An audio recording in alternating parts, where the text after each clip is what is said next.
Lève ta trompette et fais-la sonner, Jésus revient. En tant qu'adventistes du 7e jour, nous avons chanté cet hymne pendant de nombreuses années dans l'attente impatiente du retour du Christ. Cependant, au fil des décennies, certains se sont demandé si le Christ allait vraiment venir bientôt. Aujourd'hui, cependant, il semble que de plus en plus de personnes se rendent compte que le monde est au bord d'une grande crise, celle que la Bible décrit comme l'événement précédant le retour de Jésus. Le thème de son retour est vital dans toutes les Écritures. Un spécialiste de la Bible a recensé au moins 1500 références bibliques concernant son retour, notant qu'un verset sur 25 du Nouveau Testament parle de la seconde venue de Jésus. Pendant qu'il était sur terre, Jésus a parlé de son retour, décrivant de nombreux signes de cet événement, comme l'indique Matthieu 24, verset 7. Une nation se dressera contre une nation, et un royaume contre un royaume. Il y aura en divers endroits des famines, des pestes et des tremblements de terre. Et bien d'autres choses encore dont nous sommes témoins aujourd'hui. Il a également noté que, à cause de la progression du mal, l'amour du plus grand nombre se refroidira, mais celui qui persévérera jusqu'à la fin sera sauvé. Cette bonne nouvelle du monde sera proclamée dans le monde entier pour servir de témoignage à toutes les nations. Alors viendra la fin. Quelle est cette bonne nouvelle du royaume qui doit être prêchée au monde entier en témoignage à toutes les nations?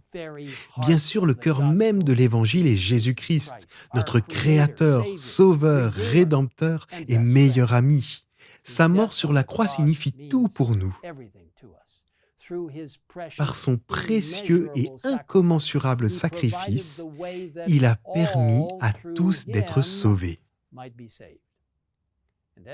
Et lorsque nous chérissons ce don incroyable que le Christ a fait, nous ne regardons pas seulement en arrière vers la croix, mais nous regardons en avant, vers ce qu'il fait maintenant en tant que grand prêtre dans le sanctuaire céleste, un véritable lieu très saint, dans le ciel lui-même, intercédant en notre faveur et pour son retour glorieux.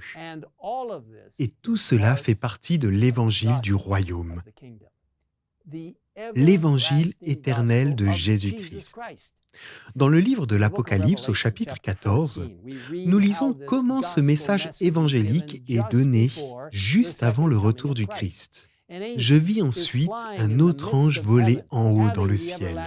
Il avait un évangile éternel pour l'annoncer aux habitants de la terre, à toute nation, à toute tribu, à toute langue et à tout peuple. Il disait d'une voix forte, « Craignez Dieu et rendez-lui gloire, car l'heure de son jugement est venue. »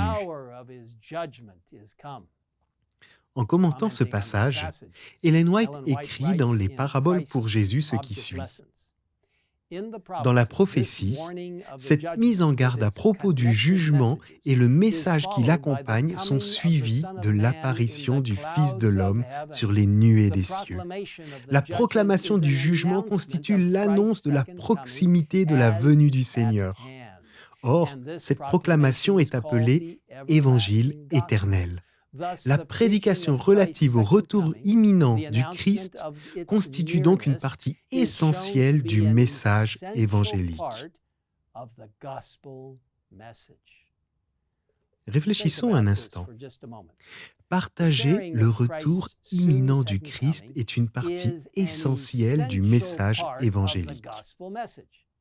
Quel merveilleux, extraordinaire message évangélique!